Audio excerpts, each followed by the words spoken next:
ఓం సాయిరామ్ సమర్థ సద్గురు సాయినాథ్ మహారాజ్ కీ జై. మన సాయి బిడ్డలందరికీ నమస్కారం ఫ్రెండ్స్. ఎలా ఉన్నారండి? ఏం చేస్తున్నారు? అందరూ సుఖంగా, సంతోషంగా, ఆరోగ్యంగా బాగుండాలని మనస్ఫూర్తిగా బాబావారిని కోరుకుంటూ ఈరోజు వీడియో మొదలు పెడుతూ ఉన్నాను. ఈరోజు వీడియోలో సాయినాథుడు ఏమి చెప్పబోతూ ఉన్నారు అంటే కనుక, బిడ్డ, ఈరోజు నీ కళ నిజం కాబోతుంది. నా మీద నమ్మకం పూర్తిగా ఉంది అనిపిస్తే తక్షణమే ఇక్కడ ఉన్న ఆవు దూడని తాకి చూడమ్మా. నీకు ఒక అద్భుతం జరుగుతుంది అని, నీ జీవితంలో నువ్వు ఏది కావాలి అని కోరుకుంటున్నావో నీ కళని నిజం చేయడానికే ఈ అవకాశాన్ని అందిస్తున్నాను తల్లి. వెంటనే ఆలస్యం చేయకుండా నేను చెప్పినట్టు చెయ్యి బిడ్డ. ఈరోజు నేను ఇస్తున్న ఈ సందేశం నీ జీవితంలో అతిపెద్ద మార్పు రాబోతోంది తల్లి. నువ్వు ఎప్పటి నుంచో కోరుకుంటున్న కళ నెరవేరబోతోంది. అదృష్టం కొద్దీ ఈ అవకాశం నీకు అందిస్తున్నాను నా బిడ్డ. ఎంతో అదృష్టవంతురాలు కనుకనే ఈరోజు నా మీద నమ్మకంతో ఈ ఆవు దూడను తాకబోతుంది. తాకిన ప్రతి బిడ్డకు నేను అందిస్తున్న ఈ గొప్ప అవకాశం ఎవరు కూడా మిస్ చేసుకోకుండా ఈ రోజున నేను ఇస్తున్నటువంటి సందేశం ప్రకారమే నా బిడ్డ మసులుకోబోతుంది. కనుకనే తన జీవితం ఎంత చక్కగా మారబోతుందో తనకే తెలియకుండా నేను మార్చబోతున్నాను తల్లి. నువ్వు ఈరోజు మనస్ఫూర్తిగా నా మీద నమ్మకంతో ఈ ఆవు దూడను తాకావు కనుకనే నీ జీవితం ఎలా ఉండబోతోందో ఇప్పుడే నేను చెప్తాను, విను, పూర్తిగా అర్థం చేసుకో. నీ జీవితంలో రాబోయే మార్పులు నువ్వు కూడా ఊహించని విధంగా ఉంటాయి. సంతోషం నీ వైపే పరుగులు పెడుతూ వస్తుంది. ఎప్పుడైతే నీకు కష్టం అని నీకు అనిపిస్తుందో ఆ కష్టాన్ని పోగొట్టడానికి నీ పక్కన నేను కూర్చుని ఉంటాను. అది నువ్వు గమనిస్తూనే ఉండాలి. ఎప్పుడైతే నువ్వు సాయి అని పలుకుతావో వెంటనే నీకు సాయి ఏదో ఒక రూపంలో కనిపిస్తూ ఉంటాను. అది నువ్వు చూడాలి, గమనించాలి, గుర్తించాలి. అప్పుడే నీకు ఈ సాయి చేసే చమత్కారం నీ జీవితంలో ఎలా మార్పులను తీసుకొస్తుందో నీకే అర్థమవుతుంది. ఎప్పుడూ కూడా వాదించటానికి ప్రయత్నం చేయకు. 10 మాటలకు ఒక్క మాటతో సమాధానం ఇవ్వు. నా భక్తులు నన్ను ఎట్లాగా భావిస్తారో నేను కూడా వారిని ఆ విధంగానే అనుగ్రహిస్తాను. నా లీలలు వినినచో సకల రోగాలు నివారింపబడతాయి. వాటిని మనసులో నిలుపుకోవాలి. ఆనందానికి, తృప్తికి ఇదొక్కటే నీకు మార్గం.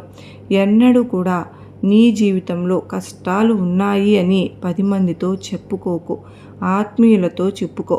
నీకు కొంత సేద తీరుతుంది. ఒక్కసారి నీ బాబాకు పట్టాలు అప్పగించిన తర్వాత పగ్గాలు, దుఃఖానికి చోటు అన్నదే లేదు తెలుసా. మీ ఆనందం నా ఖజానాలో ఉంది. నా ఖజానా 100% ఆనందాన్ని మాత్రమే ఇస్తుంది.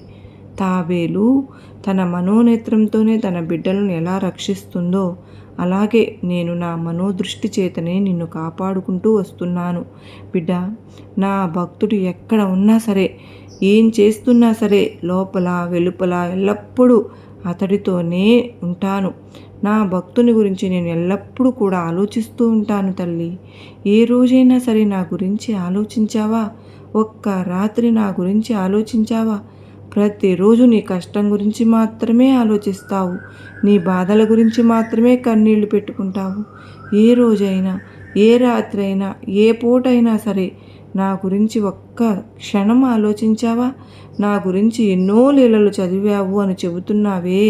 ఒక్క రోజున నా గురించి ఆలోచించి చూడు. నా భక్తుని గురించి నేను ఎప్పుడూ కూడా ఆలోచిస్తూ ఉంటాను. ఎవరు నా శిష్యులని చెప్పడానికి సాహసించగలరు? నేను నా గురువును సేవించినట్లు ఎవరైనా సంతృప్తిగా నన్ను సేవించగలరా?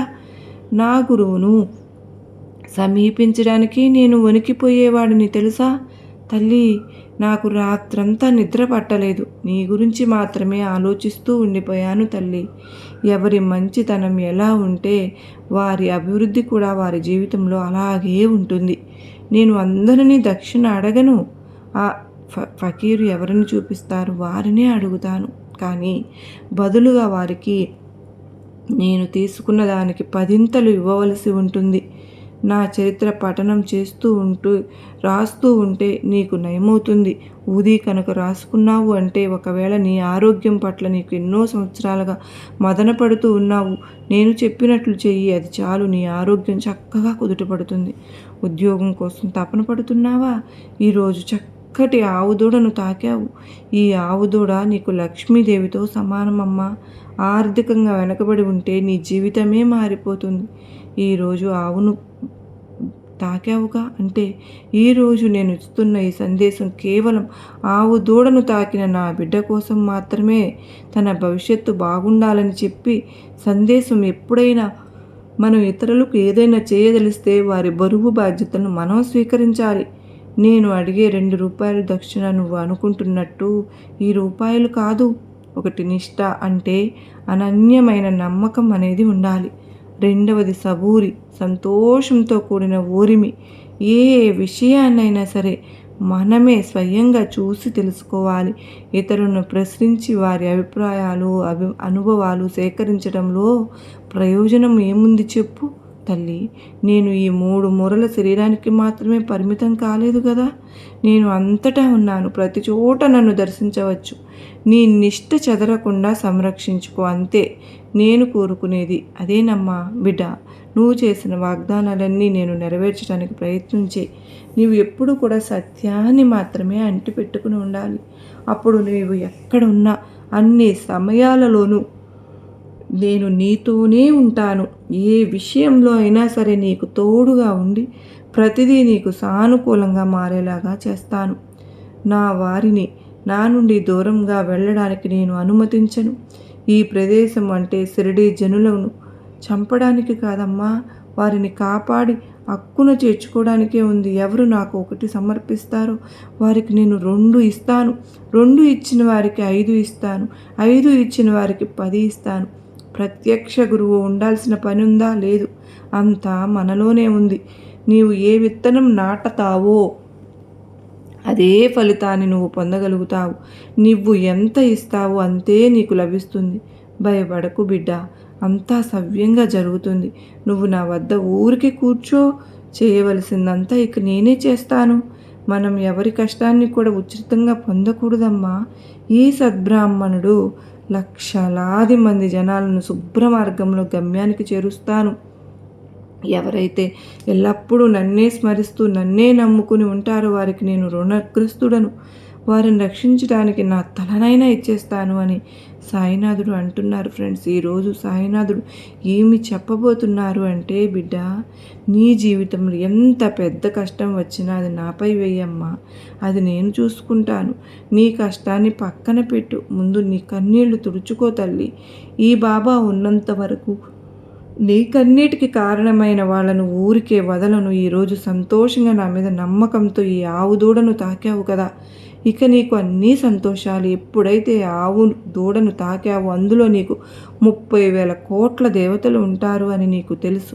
ఆ దేవతల యొక్క ఆశీర్వాదం నీ జీవితంలో నీ కుటుంబం మీద ఎప్పుడు కూడా ఉంటుంది. అంత మాత్రమే కాదు బిడ్డ, ఈరోజు మహాలక్ష్మి నీ ఇంటికి రాబోతోంది. దానితో పాటుగా ఒక చిన్న పరిహారం చెప్పనా? చక్కగా చేసుకుంటావు కదూ. నీకు సాధ్యమైతే కనుక నా మందిరానికి వచ్చి కాసేపు కూర్చో. నీ మనసుకు ఏదైతే ఇవ్వాలి అనుకుంటావో నీకు తోచినంత ఇవ్వు తల్లి. ఆ తరువాత నీ మనసులో ఉన్న బాధనంతా కూడా మనసు విప్పి నాతో చెప్పుకో. నీ బాధనంతా పోగొట్టడానికి నేను ప్రయత్నం చేస్తాను. ఈరోజు రాత్రి పడుకునేలోపు ఒక చిన్న పని చేయగలవా బిడ్డ? అది నీ జీవితంలో అతిపెద్ద మార్పు తీసుకొస్తుందమ్మా. ముందుగా నీ ఇంట్లో శనగలు అనేవి ఉంటాయి కదా బిడ్డ, ఆ శనగలను తీసుకుని కొద్దిగా అంటే నీ చేతులతో పిడికెడు శనగలు తీసుకుని వాటిని నానబెట్టుకుని, ఒక పిడికెడు కాకపోతే 2 పిడికెలు నానబెట్టుకో. నానబెట్టిన శనగలను పొద్దున్నే తెల్లవారుతూనే నీవు సాయినాథుని కంటే నీ సాయికి ఏ విధంగా పూజ చేసుకుంటావో ఆ విధంగా పూజ చేసుకుని ఆ పూజలో ఈ శనగలను ఉంచు. ఆ తరువాత ఆ శనగలను ఒక ఆవు దూడకు కానీ లేదంటే ఆవుకు కానీ తినిపించడానికి ప్రయత్నమైతే చేయి బిడ్డ. ఎందుకంటే ఇలా చెబుతున్నాను, నీ జీవితంలో ఎలాంటి కర్మలు ఉన్నా, పాపాలు ఉన్నా, తెలిసి తెలియక చేసిన కర్మలు ఏవైతే ఉంటాయో అవన్నీ కూడా సమసిపోవాలి అంటే ఆవు దూడకు కానీ, ఆవుకు కానీ శనగలను తినిపించడానికి ప్రయత్నం చెయ్యి. రేపు చాలా చక్కగా నువ్వు కనీసం 5, 9 లేదా అంటే 11 రోజులు కానీ, 16 రోజులు కానీ ఈ ప్రయత్నం చెయ్యి. నువ్వు ఏ రోజు కూడా మరచిపోకుండా శనగలను మాత్రం తినిపించి చూడు. ఒకవేళ ఇది కుదరదు అనుకునే వాళ్ళందరూ కూడా చిన్న బెల్లం ముక్కనైనా సరే ఆవుకు తినిపించడానికి ప్రయత్నం చేయండి. అప్పుడు మీ జీవితంలో ఎలాంటి కష్టం ఉన్నా కూడా పాపాలన్నీ కూడా తొలగిపోయి కష్టాలు అనేవి దూరం చేయడానికి ఒక అవకాశంగా నీకు మారుతుంది. అప్పుడు సంతోషకాలం అనేది ప్రారంభమైపోతుంది. ఆవుకు మనస్ఫూర్తిగా నువ్వు తినిపించే పదార్థం చాలా అద్భుతంగా పనిచేస్తుంది. ఆ ఆవు కూడా నీకు ఆశీర్వాదం ఇచ్చి పంపుతుంది. అంటే నువ్వు తినిపించే ఆ శనగలు మనస్ఫూర్తిగా ఆవు దూడ తిన్నట్లయితే తప్పకుండా నువ్వు ఆ ఆవు దూడ ద్వారా ఆశీర్వాదం లభించినట్లే, నీకు నీ కోరికలన్నీ తీరిపోయినట్లే అని అర్థం చేసుకో బిడ్డ.